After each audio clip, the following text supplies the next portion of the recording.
Hello and welcome to FPL Bandwagons Game Week 7. My name is Mark Jobling and I'm back in a week where Sam Allardyce and the corruption of the English game has taken centre stage, and let's be honest, probably will for a little while longer. It's best to remember how the week began, which was, well, first of all, the dropping of Wayne Rooney, finally, years in the making, and of course Man United then hammered the reigning champions Leicester 4-1. There were a few hammerings actually, because Arsenal convincingly beat Chelsea 3-0, but they were 3-0 up quite early on in the game and could easily have scored more, but they didn't. They coasted. And of course Liverpool beat Hull 5-1, as they seem to be doing these days. And the other highlight of the weekend, I suppose, was the troubles at West Ham United, who, even with easy games, are still struggling, and they're conceding at an insane rate. And this time it was 3-0 at home to Southampton. So, from a fantasy perspective, it was quite a high scoring week in a way, but there were still blanks for many big hitters. Zlatan Ibrahimovic again blanked. Hazard, Diego Costa, the Leicester lads, Mahrez and Jamie Vardy, the West Ham lads, Dimitri Payet. Even Antonio didn't score this time. Lukaku blanked. Just in general, even for me, personally, I had Firmino on my team. Out of all the Liverpool players, I put myself in camp Firmino, and he decided to lose the round of who's going to get a haul this week. In fact, I think the Liverpool midfielders have a game of rock, paper, scissors between them to decide whose turn it is to just score double figures. Several did this week, but Firmino was a 2-pointer typically. There was actually fairly big names that were dropped, including Wayne Rooney. No time for Leighton Baines. Luke Shaw was injured. Eric Lamela was on the bench. So it was incredible that despite that, the average was quite high this week. I personally scored 59 thanks to Captain Aguero and a brace for Jermaine Defoe, and of course Sanchez doing his thing in his new position of up front. But more on that later. What else is that? Of course, the Allardyce thing is all we're talking about at the minute, but in terms of price drops, as always, there's been a lot more price drops than price rises. Zlatan has dropped 2 more times. He was 11.9 a couple of weeks ago. He's now down to 11.5. And personally, I bought him at 11.6, hoping to make a profit on him. It's actually now a loss. But definitely sticking with him, because Man United this weekend are at home to Stoke. They're competing with West Ham and Sunderland to see who are the worst team in the league right now.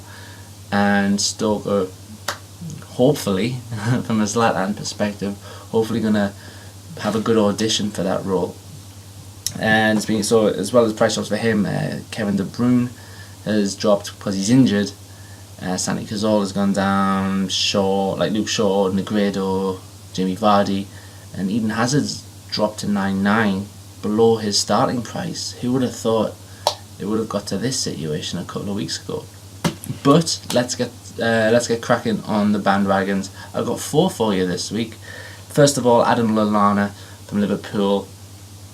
Definitely get on this bandwagon. As I said earlier, the Liverpool players decide pre-match who's gonna decide to score and assist, like 3 each or something, and swipe all the bonus points. Against Hull, it was Coutinho and Firmino and even James Milner, who, despite being a left back, seems to be on penalties and set pieces, so he chips in with his goals too. It was everyone but Firmino basically.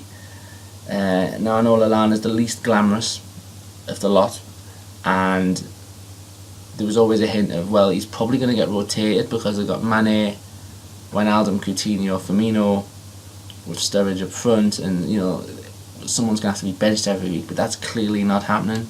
They're all playing, and therefore Lallana is 7.2 million, 3 goals, 3 assists. He's just not the rotation we thought he is. He's Jurgen Klopp's neighbour. I don't know if that's got a role to play in it, but forget how unglamorous it is and see him as a fantastic option. If you want to double up on Liverpool midfield, that's what I'm aiming to do down the line, because at that price, 7.2, he is, and with those fixtures that they've got coming up, which are outstanding, over the next 10 weeks. The only hard one there is Man United, and even that, let's be honest, isn't as hard as it once was. So, Klopp's name is just behind Coutinho in the ICT index, which has been introduced this year on the official website, that sort of ranks influence, creativity, and threat. So this is no fluke. So definitely get on Adam Lallana's bandwagon. Next up, we're going to White Hart Lane for Sung Hung Min. Sorry if I can't pronounce that properly. It's probably just the Geordie trying to say South Korean. Doesn't really work. After just 3 games this season, he's become Spurs' top scorer midfielder. He hadn't played a minute of the first 3 games. He's played every minute of the subsequent 3. 4 goals, 37 points. This is fantastic. There's always the threat of rotation with Spurs. For example, he's in for Lamela the last few weeks, but Lamela's also a very good player who's quite good, who's in quite good form, and yeah, so this will be a very, very short-term fix, but add his league record to the fact that he got the winner against CSKA Moscow midweek. He has absolutely got his place in that starting lineup for at least the next couple of weeks. So at 7.5 million, he's really grasped his opportunity. He's kind of a striker. He sort of was at Leverkusen. He's sort of a striker / winger. If he keeps playing, he's a great option. But certainly in the short term, if you've got no other fires to put out, why not go for this? Why not go for him? So Sun Hung Min, get on this bandwagon. I would not get on the Marcus Rashford one. It's very tempting. He's a fantastic lad, very exciting player. He's forced his way into Mourinho's plans with 3 goals and adding so much attack and urgency to a team that's needed it. They weren't in a crisis of late, but they were having a hard time, and Rashford was just a breath of fresh air. He's forced himself into Mourinho's plans. As I say, that under-21s hat-trick a few weeks ago was sensational. A very common transfer this week is Zlatan to Rashford. Bit of a sideways move, I would say, especially when Zlatan is still the focal point of that team and Stoke are coming to town. Zlatan could easily just outscore Rashford this week, and it's a poor transfer. As good as he is, Rashford, how long will he stay in? How long will Rooney not be in the starting lineup? Because it was great. They dropped him finally, they won 4-1, but he's not going to be benched every week. There's also like Martial who's not going to be benched every week, and Mkhitaryan as well. There's so much competition there that, as good as Rashford is, and as good value for money as he is, he's still, in my eyes, somewhat of a rotation risk. And they do have tough fixtures coming up. Man United, they've got Liverpool, Chelsea and Arsenal coming up in the next 6 or 7 weeks. So I would say admire him from a footballing perspective, but not from an FPL perspective. And the fourth and final one this week, it's back to Alexis Sanchez, who he's expensive. He's an expensive midfielder, the most expensive, 11.1 million. But hey, nothing wrong with that if he's going to keep producing at this rate. He's continuing up front. He's keeping Giroud out of the team. With him up front and Walcott on the wing, there's some sort of fantastic dynamic going on there right now. He's got out of position potential. It's more than potential. It's evidence. He's got 4 goals, 3 assists, 2 more assists in the Champions League on Wednesday night. He's a big hitter. He's a potential captain. Outstanding fixtures in the next 4 weeks for Arsenal: Burnley, Swansea, Middlesbrough and Sunderland. He's pretty much got everything. So as long as you've got the money, and maybe you've got De Bruyne who's injured, want to take him out, Sanchez is absolutely the answer, because he's got everything. Big hitter, big team, great form, great fixtures, out of potential. Wow, definitely a yes from me. Team of the week. Last week's was a bit of a mixed bag. There was a lot of 2-pointers and a lot of 1 points, but thanks to Aguero's brace, Defoe's double, and goals for Sterling and Mane, the team got 51 points. This week I am going for, well, there's a couple of Man United players in there because it's Stoke at home, a couple of Liverpool players because, hey, they're irresistible right now.